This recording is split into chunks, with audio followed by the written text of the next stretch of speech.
whole purpose of fasting is to encourage the production of ketones. So we're consuming things like bone broth, we're consuming exogenous ketones, we're supporting what we want the body to do during that fasting period, but also making sure we're replenishing any minerals that we might lose. We're making sure that we're staying hydrated. So when we say hydration, most people think just water, and we know that we need to be replenishing our electrolytes and our mineral source. And electrolytes and minerals work in almost every reaction and function in the body.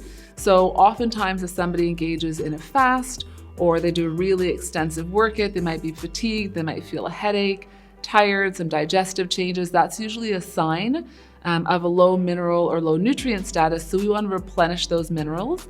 Some people might experience things like muscle cramping. It's a sign that you need your electrolytes. So you want to drink water, but you need those minerals like sodium and chloride, potassium back in your body as well to optimize every function. Bone broth is key during your fast.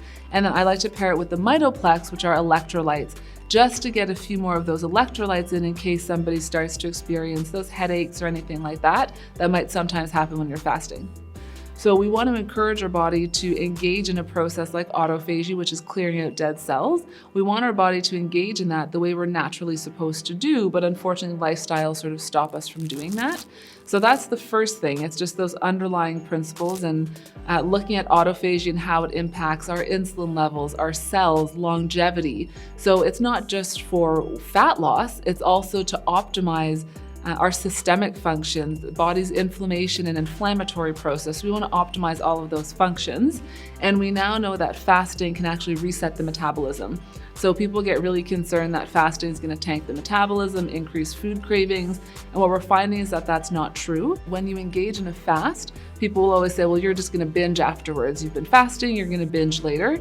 And the effects of that fast will actually stay for a few days after you terminate that period of fasting. And we find that you're not actually re-engaging or binging. There's still a 30% reduction in caloric intake after that fast. A lot of research has said that they suspect the benefits of fasting are due to the body's ketone production.